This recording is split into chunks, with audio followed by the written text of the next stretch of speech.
बिस्मिल्लाहिर्रहमानिर्रहीम।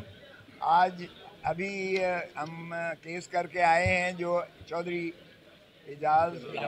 Bilal Ejaz NA 81 NA 81 गुजरांवाले से जो मेंबर मुंतखब हुए 8 फरवरी को, और जिन्होंने हल्फ भी ले लिया, जिन्होंने असेंबली में अपने वोट के हकूक़ को भी एक्सरसाइज किया, उसमें एक गैर कानूनी तौर पर, गैर आइनी तौर पर इलेक्शन कमीशन ऑफ पाकिस्तान ने उनकी रीकाउंट का, दोबारा गिनती करने का, वोट का एक हुक्म दे दिया और रिटर्निंग ऑफिसर को कहा कि आप इसकी गिनती करके दोबारा भेजें।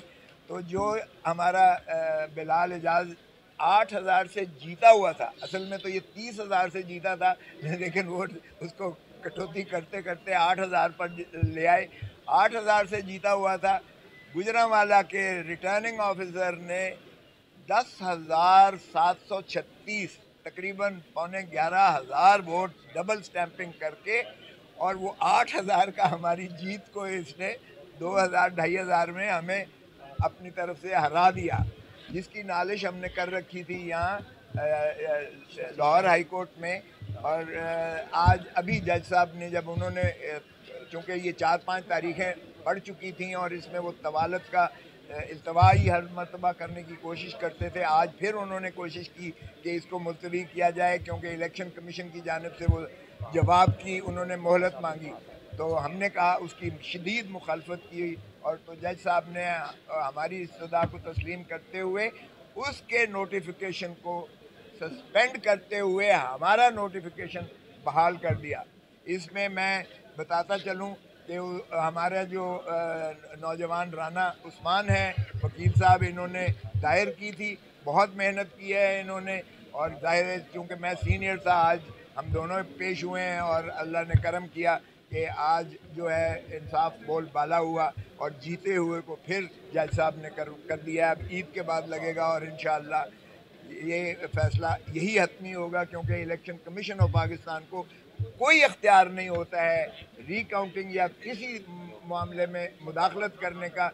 जब फाइनल कंसोलिडेशन हो जाती है, जब हल्फ ले लेता है MNA, जब नोटिफाई कर देती है इलेक्शन कमीशन ऑफ पाकिस्तान, जब ट्राइब्यूनल बन जाते हैं, तो फिर आर्टिकल 225 में एक ही रास्ता है कि इलेक्शन ट्राइब्यूनल में अगर किसी को शिकायत है तो वो अपनी नालिश लेकर जाए। तो ये आज के केस की बात थी। अब कल जो सुप्रीम कोर्ट का जो कार्रवाई हुई है, हम समझते हैं कि इस वक्त जो है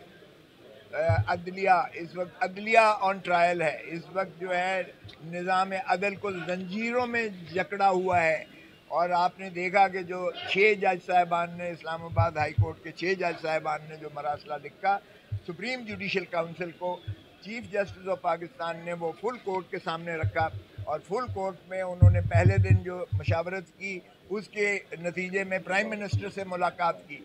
हमें शदीद इख्तलाफ है, चीफ जस्टिस को किसी कीमत पर भी प्राइम मिनिस्टर से मुलाकात नहीं करनी चाहिए थी, इसलिए कि हमारे पास नज़ीर मौजूद है। पहला जो वज़ीर आज़म थे लियाकत अली ख़ान साहब, लियाकत अली ख़ान साहब पहले वज़ीर आज़म पाकिस्तान, जो कि कायदे आज़म के दस्ते रास्त थे और आज़ादी के हमारे अलंबरदार थे। उन्होंने जब सर अब्दुल रशीद पहले chief justice of Pakistan Lahore में आए हुए थे सर्किट पर, तो लियाकत अली ख़ान ने इस्तदा की कि मैं आपसे मिलना चाहता हूँ। यानी वज़ीर आज़म पाकिस्तान, वो मशरक़ी पाकिस्तान और मगरबी पाकिस्तान उस वक्त एक ही होता था। तो इतने जय्यद किस्म के वज़ीर आज़म ने इस्तदा की कि मैं चीफ जस्टिस से मिलना चाहता हूँ। यानी ये अदरवाइज़ एजाज़ समझा जाए, लेकिन देखें उस अजीम शख्स की, सर अब्दुल रशीद की, उसने इनकार कर दिया मिलने से, और सेक्रेटरी ने जवाब लिखा कि देखें सरकार की जानिब से और सरकार के ख़िलाफ़ हमारे पास मुकदमात लगे हुए हैं सर्किट में।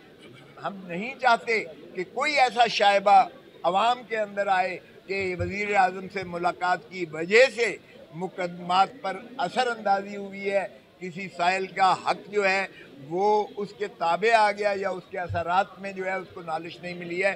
तो माजरत कर दी चीफ जस्टिस ऑफ पाकिस्तान ने वज़ीर आज़म से मुलाकात की। और यहाँ तो भाई इल्ज़ाम ही वज़ीर आज़म पर था।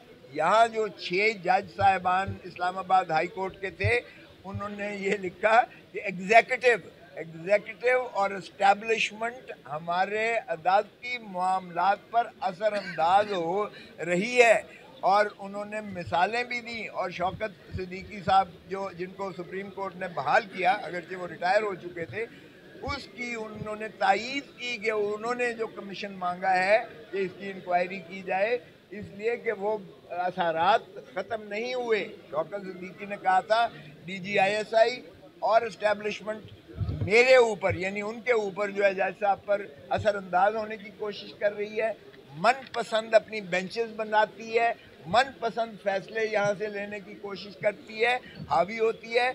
और ये जब उन्होंने कही तो बजाय इसके कि उस इस्टेब्लिशमेंट के ख़िलाफ़ कोई कार्रवाई होती, सुप्रीम जुडिशल काउंसिल ने उल्टा उनको छुट्टी करवा दी, उन्हीं को जो है डिसमिस करवा दिया, जज साहब को जो अगले चीफ जस्टिस बनने वाले थे।